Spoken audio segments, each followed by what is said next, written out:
Assalamualaikum warahmatullahi wabarakatuh. Saya Maulana Fabian Hardiman dari pembicara 1 tim oposisi atau di tim kontra dengan mosi.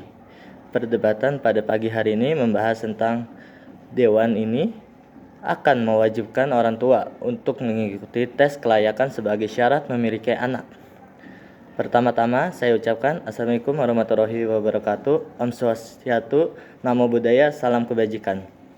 Saya sebagai pembicara pertama dari tim kontra menyatakan tidak setuju dengan diadakannya mosi perdebatan pada siang hari ini, yaitu dengan aspek yang pertama ada aspek parenting atau pola asuh.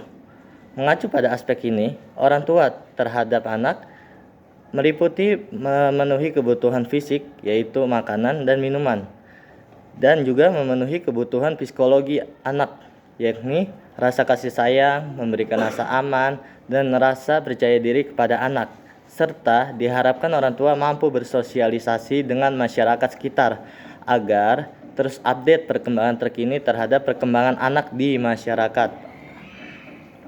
Nah, selain itu, ada beberapa faktor lain yang mendukung, seperti dari aspek keagamaan, aspek kemanusiaan, dan aspek sosial. Yang pertama saya akan membahas aspek keagamaan. Di sini syarat-syarat menikah di Indonesia diantara lain warga negara Indonesia berdomisili tetap di Indonesia. Yang kedua, berusia minimum 30 tahun dan maksimal 55 tahun. Yang ketiga, memiliki surat keterangan dan catatan kepolisian. Yang keempat, sehat fisik dan mental dengan bukti surat keterangan dari RS pemerintah, beragama sama dengan agama yang dianut sang anak.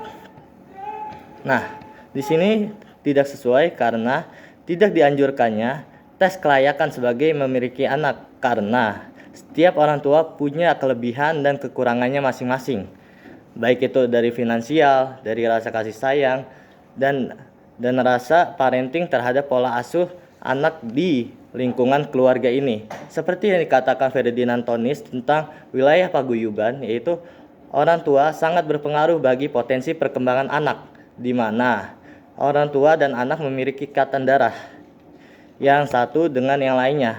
Berarti sifat orang tua 80% akan menurun ke anak, sedangkan 20% adalah sifat pribadinya sang anak.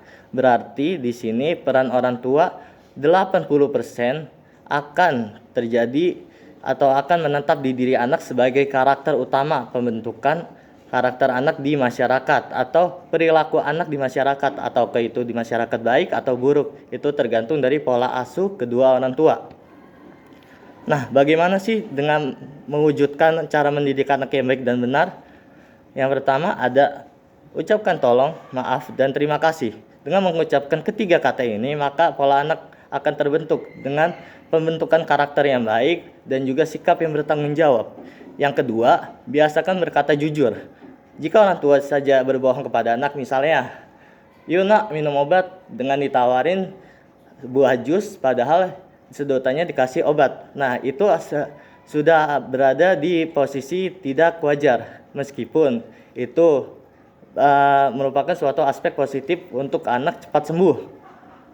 Yang ketiga adanya suka memberi. Orang tua diharapkan mengajarkan anak untuk saling tolong menolong, karena manusia itu tidak terlepas dari ikatan makhluk sosial, yaitu saling membutuhkan satu sama lain. Yang keempat adanya menaati peraturan.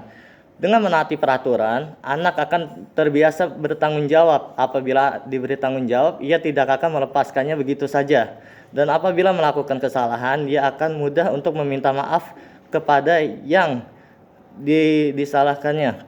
Yang kelima, ramah dan peduli pada orang lain.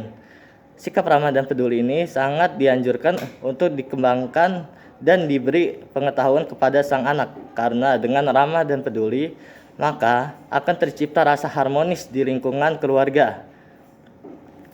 Yang keenam ada menumbuhkan sikap menghargai orang lain dan sekitarnya.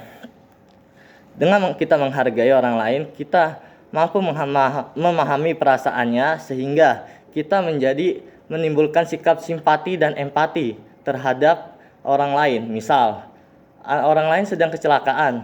Nah, kita berempati nih untuk menjenguk dia, untuk memberi rasa semangat kepada dia untuk terus berjuang, untuk sembuh dan beraktivitas seperti biasanya. Nah, selain empati itu, kita juga walaupun kita tidak merasakan seperti dia, tapi kita merasakan bagaimana sakitnya ketika mengalami suatu kecelakaan.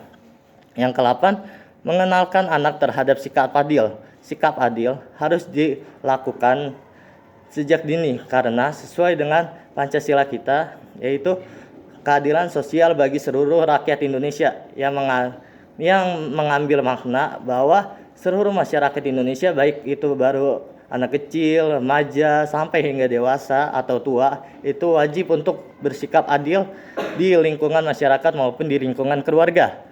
Yang terakhir adalah mencontoh sikap-sikap baik dari orang lain dan ditirukannya ke anak. Nah, itu adalah faktor eksternal yang dilakukan orang tua untuk mengembangkan karakter kepada si anak tersebut. Nah, terus selain itu terdapat beberapa tes yang dilakukan oleh orang tua untuk melakukan diagnosis kepada anak tersebut, yaitu dengan pemeriksaan ke dokter. Nah, apa saja sih? Pemeriksaan fisik, pemeriksaan organ, dan pemeriksaan yang lainnya. Dengan melakukan pemeriksaan ini, orang tua akan menjamin kelayakan hidup sang anak tersebut. Dan dari segi material keagamaan, material orang tua diharapkan sanggup untuk memenuhi kebutuhan sang anak.